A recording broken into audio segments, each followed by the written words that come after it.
Hello everyone, welcome to a new video. Guys 2008 में भी यही पैटर्न हो रहा था। आई एम नॉट सेइंग अभी तक मुझे नहीं लग रहा ये रिपीट ऑफ 2008 है, बट अगर आप एम्पेरिकल एविडेंस देखोगे, if you see what happened that time, same चीज़ चल रही थी। सितंबर 2007 आते आते एक हवा चल पड़ी थी दैट कुछ कहीं अटकान हो सकती, कुछ करेक्शन आएगा। That time people were talking about 5% 7% correction. Of course markets इतना मेच्योर नहीं थे तभी, markets were not having that kind of money also involve. But broadly अगर मैं देखूँ ना तो पैटर्न यही था, सब तरफ बुलिश मोमेंटम था। And US Fed rate cut के कगार पे थी, सितंबर में रेट कट हुए और वहाँ से गिरावट शुरू हुई। But that was the subprime crisis.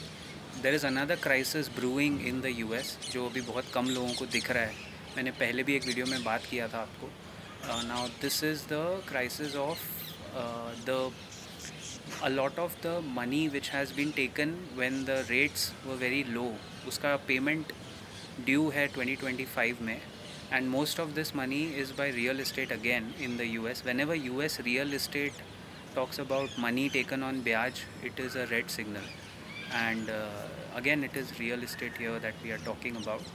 so उसका ड्यू पेमेंट है अगले साल, और आई डोंट नो उसमें अगर डिफ़ॉल्ट होता है तर तो उसकी खनक जो है वो अपने को अभी सितंबर 17 के बाद, यूएस फेड के रेट कट के बाद, how Nasdaq and Dow Jones react, उसमें थोड़ा थोड़ा दिखने मिल जाएगा if it is the similar pattern.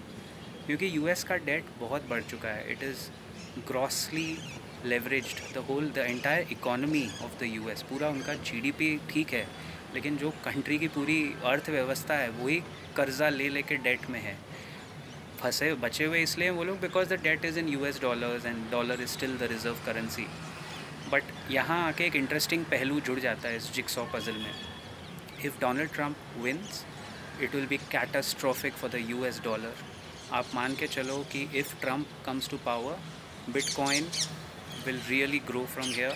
All the cryptocurrencies, anything which is decentralized, not regulated, वो सब ऊपर जा सकते हैं। And if Kamala Harris wins, then आप देखोगे कि यूएस डॉलर की बल्ले बल्ले हो जाएगी और किसी तरह यूएस की इकोनॉमी शायद इस झटके को लेने से बच जाएगी एक तरह से।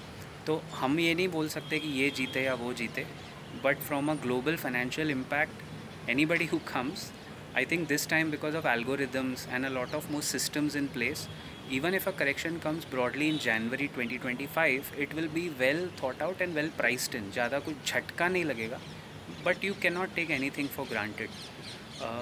Geopolitically situation इतनी volatile है, क्रूड ऑयल के प्राइजेज़ अभी $69-70 पर बैरल तक गिर चुके हैं, which is good for Indian economy, but globally middle east के लिए तो ये अच्छा नहीं माना जाता है।